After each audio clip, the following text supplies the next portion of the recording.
Hello, and welcome to Inventors Helping Inventors. I'm your host, Alan Beckley, inventor of the Wonder Wallet. If you're an inventor searching for proven ways to make money with your invention, if you dream to see your product selling in stores everywhere, you've come to the right place. There's no better place to get help than from experts, inventors who've already achieved success. Every week, I interview successful inventors, asking them the questions you want to know. Tune in to learn from the experts so you can get your invention out of the tank and into the bank. I do sell on the website. It's going, and it does pretty well. It does pretty well on its own. It's about the only place that I really do any advertising. I do not advertise on Amazon. It just has good reviews there, and so sales just come. But I do advertise my Shopify outside of being on the Grommet. I advertise the Shopify. And so the website alone does pretty good. Amazon does pretty good. Amazon does have their own set of rules. You're right about that. And I'll be honest with you, I'm in the process this week of battling a knockoff, one on Amazon, one on eBay. Are you a serious inventor who makes no excuses, but who's tired of hard work with no results? Are you committed to do whatever it takes to get your invention into the market in a big way? But sometimes you feel overwhelmed, wondering who you can trust and what you should be doing, or if you're even on the right track. If so, you could be a good candidate to join my top-level executive training for inventors called Mastermind Consulting. Mastermind Consulting is a full 12 months of one-on-one engagement with me that includes monthly Zoom meetings, homework with unlimited emails, and follow-up. It's like having me on retainer for a full year to guide your actions to keep you on track to accomplish your goals. This program is not a fit for every inventor. You must apply and be accepted to join the program. Mastermind Consulting is working very well for my first client, Matt, and I have limited openings for only 2 additional clients for 2024. Once those slots are filled, there'll be no more availability until 2025. Here's what you can expect to gain if you're selected to join Mastermind Consulting. You'll come away with a step-by-step plan to make sure you've selected your strongest invention idea as your hero product, so you don't waste time or money on a product that can't succeed. You will learn exactly how to assess your product's strengths and weaknesses versus key competitor products, and you'll create a clear, concise 30-second pitch to make companies want to say yes to your product. Finally, you'll learn precisely how to create a curated list of companies to pitch your product to for licensing, and how to pitch to them the right way. So if you're tired of hard work and no results, and you're ready to make a commitment to yourself and to your invention, here's how to apply to work with me for a full year in Mastermind Consulting. Send me an email to alan@alanbeckley.com, and in the subject line put Mastermind Consulting. And I want you to answer in the email for me 3 questions. Question number 1, where are you in your invention journey right now? Just 2 or 3 sentences to tell me where you are. Question number 2, why your product really matters and why you're committed to it. Once again, 2 or 3 sentences. And then question number 3, it's a simple one. Why I should select you to join the program. Just send all of this to alan@alanbeckley.com and put in the subject line, Mastermind Consulting. I look forward to hearing from you, and I look forward to working closely with you to help you finally achieve your dreams. Welcome to episode number 444. Today, I interview Lesia Farmer. Lesia Farmer, inventor and entrepreneur, brings a unique, informed perspective with over 12 years of experience in consumer product development, licensing, wholesale marketing, and retailing. Her patented trapdoor colander was licensed in 2011 to Lifetime Brands under the Farberware name. Ultimately, after that relationship ended, Lisa began manufacturing and distributing her trapdoor colander herself through a variety of marketing channels. Lisa is passionate about counseling inventors and providing strategic advice on product development and licensing. Recently, Lisa added another chapter to her success with the trapdoor colander when she appeared live on Joy Mangano's national TV program, America's Big Deal, where she achieved amazing sales. Today, her sales continue to grow as she now sells on her website, The Grommet, and also via Amazon, her largest channel. You'll want to listen to this entire interview where Lisa shares why she feels selling on the Grommet is valuable, but you must be aware that the channel imposes a significant fee to their retailers. Also, how, when faced with knockoffs recently, she learned it is less expensive and more effective to defend her product via her copyrighted images and trademarks than through her patent. And finally, why she feels she is her own greatest challenge in that she describes herself as meticulous and at times a helicopter boss. Now, let's get right to our interview with Lesia Farmer.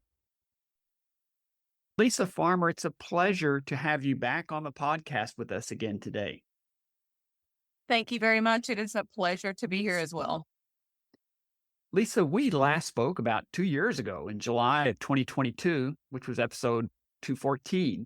In that episode, you shared the story about how you developed your innovative kitchen solution, the trapdoor colander. You also discussed the excitement of your product having been featured on Joy Mangano's America's Big Deal TV show for inventors. You achieved over $30,000 in sales, and it was a great promotion and exposure for your product. For listeners who missed the last interview, you may wish to pause this episode and then listen to episode number 214 first.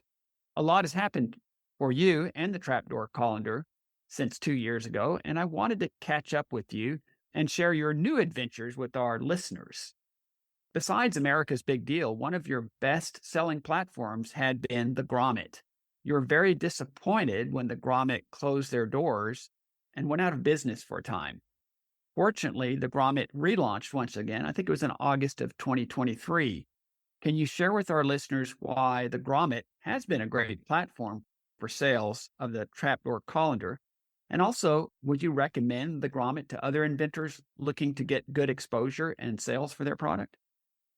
The Grommet is a really good platform. When they first came back, because yes, they prior to them going out of business, the Grommet was probably my best-selling platform. It is now Amazon, but at that time, my best-selling platform was the Grommet.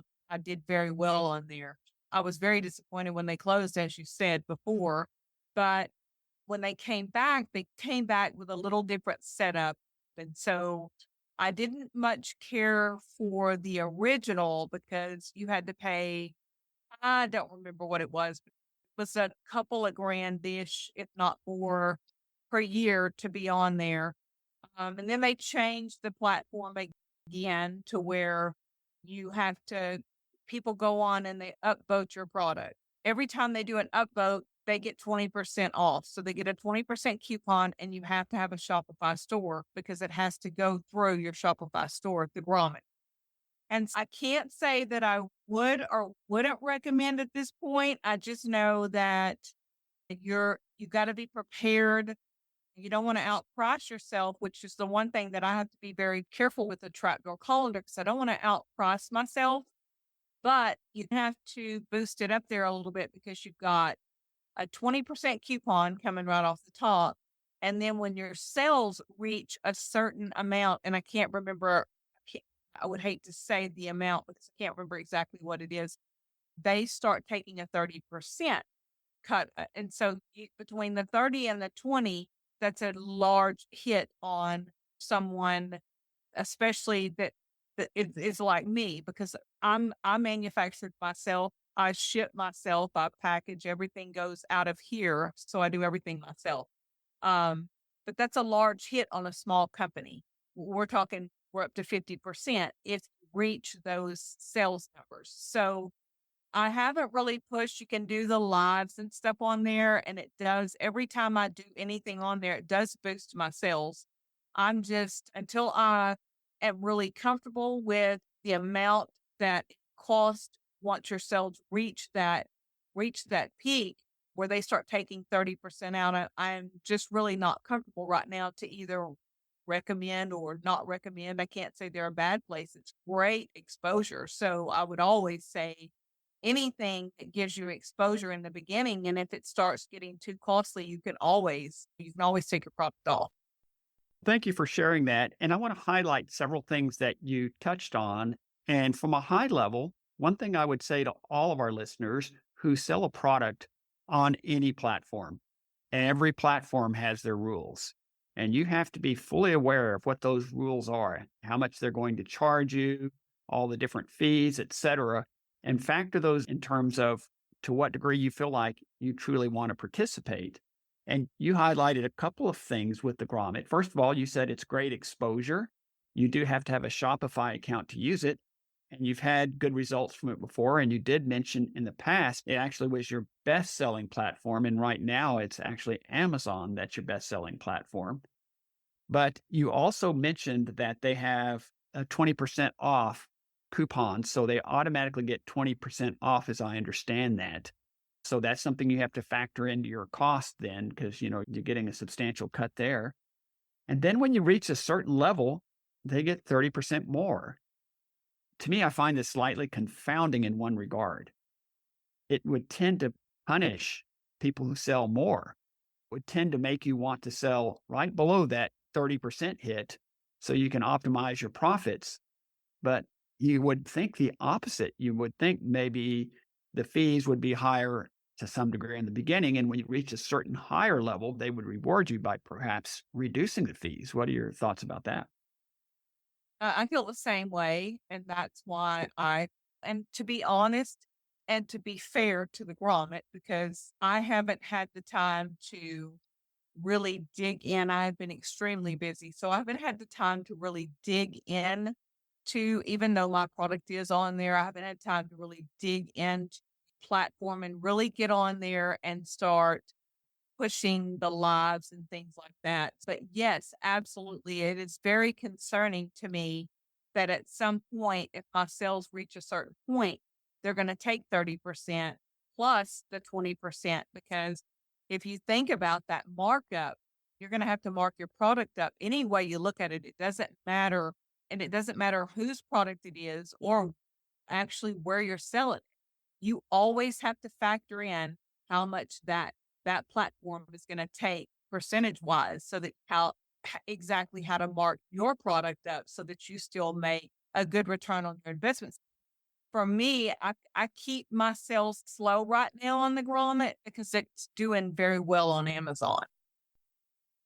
Which that actually led me to another question. And it's two questions in one, really.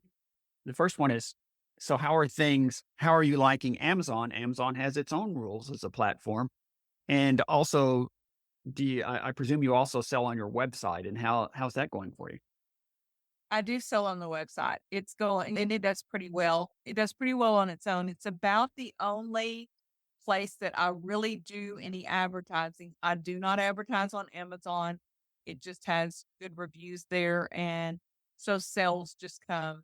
But I do advertise my Shopify outside of being on the Grommet. I advertise the Shopify. And so the website alone does pretty good. Amazon does pretty good.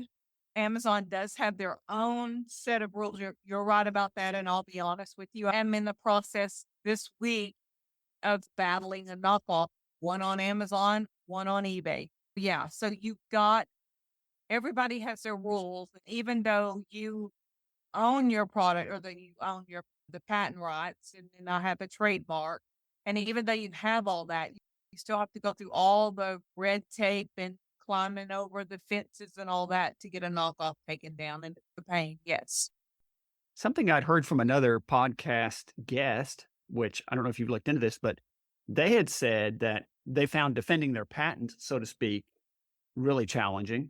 But they found that if you defend, so to speak, copyright, if they're using trade dress that looks like your trade dress or using photos that are your photos, and you can go back and show these are your photos, it's much easier, at least as this guest had suggested, to have them taken down more quickly and also less expensively. Have you heard about that? It is absolutely a patent. If you want to defend your patent, you better be ready to lay out probably more than you've made on your product. Or in my case, it's very costly to fight for your patent rights. However, it's not near as complicated if you have your images copyrighted. I have a trademark on the name, and those things they're fairly easy to defend. So absolutely. I'm not sure who the person was that was on the podcast, but they are absolutely right. The best thing you can do out of everything that I've ever done, the best thing I ever done was copywriting and trademarking because those are the two things that have helped me battle knockoffs better than any patent rights I could have ever had. And I brought that up because it's so counterintuitive, isn't it? You would think It your is. strongest would be your patent that you spent years and thousands of dollars creating. That would be seemingly the easiest to defend, but it seems to always be the most complex and the most expensive, where copyrights are really cheap and trademarks not too bad, but you can do so much better there. So it's one reason I like bringing that up because it's not something you would expect. It's not. And actually, it's not something I ever expected. My attorney actually, she and I were talking one day, and she said, "We've got to get this, we've got to get that." And this is where it came to me because she was telling me, "This is what I would have to charge you to fight for the rights to your patent. But if we get all of these images copyrighted and we get your name trademarked, it's going to be so much easier on you in the long run." So, absolutely, I feel like something that I paid thousands of dollars and waited years for should protect my product way better than it does. When in all actuality, I'm at a point where, and I hate to say this, but, because I would hate to steer someone wrong because I am not an attorney, but it is sad when you could just get your copyrights and trademarks and protect your product better than you can with a $20,000 patent. Yeah, it's pretty amazing. I wanted to shift gears a little bit. What's new with the trapdoor colander since we last talked? Have you done any product extensions since then? And do you have any new products in the pipeline that you can talk about? Could you share that with our listeners? Most people don't realize I run 2 businesses. So I have the trapdoor colander, which is modern chaos design, and I also own an RV business. So between the 2 of them, they're both in the same building. So I'm running constantly between the 2. So it's pretty much about the same as it was. I say the same as it was a couple of years ago. Sales has picked up because it's once it was on America's Big Deal and you had that track record behind you of how much it did make and in such a short span of time. And plus you get to keep some of the marketing and stuff like that. You get to use a lot of that stuff in your marketing. So it does help. So we're doing much better, but I do everything myself. Everything goes out of my warehouse right here at the same place I have my other business. So I have someone that does my shipping for me now, which is much easier because before I was just trying to single handedly do it all. But we're finally at a point now where we can afford to hire help and things like that, which is a blessing. Trust me, it's a blessing. Thanks again for sharing that. And I always like to tell the real stories of a product manufacturing business and the reality of it, especially in your case, since you're running 2 businesses. I certainly identify because I manufactured my product in China and brought it in and did all of that, did it all myself for the better part of 8 years. And of course, my warehouse was my home and many other things. Wallets don't take up a lot of room, but it sounds a lot more romantic until you get into doing it and the nitty gritty bits of truly running a product manufacturing business in a competitive business world. Yes, it definitely does.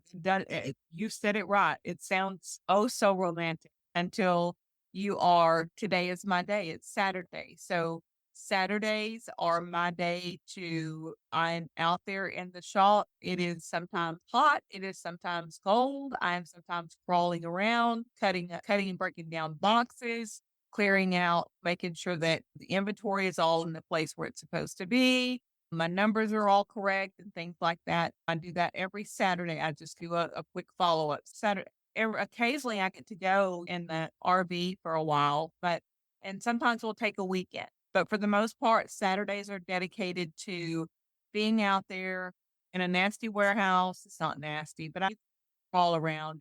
You're breaking down boxes and you're sweaty and it's not always fun. And I like people to understand that before they jump head over heels into this thing. It's not always fun. Is it worth it? Absolutely. To me it is. And I'm sure to you it was. But it it is not for the faint of heart. There's a lot of hard work that goes into this. When you decide to manufacture a product, be ready because it's not all fun. Such good points.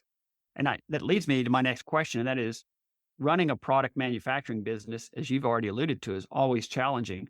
What would you say has been your biggest challenge you faced in the last 2 years, and how did you address it successfully? The biggest challenge for me, say it, I am my own biggest challenge because I am very meticulous. I like things to be done a specific way. And so I have to say, if there was, it would probably be me because I am a helicopter boss. I try not to be, but I feel like I always have to have my hands in everything. And I feel like I have to be a part of every decision that's made. And so if I were to say anything held me back, it would be the not having the ability to open up and let others just do what they're good at. So I'm learning that slowly. I'm learning, listen, Lisa, there are some things like marketing no good at. So you're going to have to let someone else step in here and take over. So marketing would be biggest hurdle for me. And again, myself. You make a couple of great points, and one of them is being meticulous is actually a good thing, but it's a dual-edged sword like so many things, and that is it can be sometimes challenging, as you described it, being a helicopter boss if the employee or the contractor feels you're always standing over their shoulders, right? Yes, But at the end of the day, you own the product and you own everything, and you want to make sure that it's right and it's your responsibility. It always falls to you at the end of the day anyway. So I think it's better to be a little bit more that way than the opposite. definitely. Because everything, what a lot of people don't understand is you can hire someone and you can stay in another room in an office. And if things out there are not going smoothly or product is being sent to the wrong people, just things can happen out there. And if you're not on top of things, my biggest hurdle when I first hired someone was someone would order 6 or 10 and they would not pay attention to those numbers out there. They would just pay attention to one and one would be in the box. Every day I would have to go out there at the end of the day. These are things that I do it's little things that can get you, bad reviews or whatever. So you have to stay on top of things. You are right there. I do. Yeah, it's just part of the game. Just quick question. Would you consider licensing your invention if you found the right partner? Or at this point, do you prefer to continue venturing your product? What are your thoughts on that? If I found the right partner, I would definitely consider licensing the product at this point. I have even considered possibly because I'm working on another one that I'm a really big fan of. I can't really talk about it now. You did ask me that question earlier. I am working on another one now.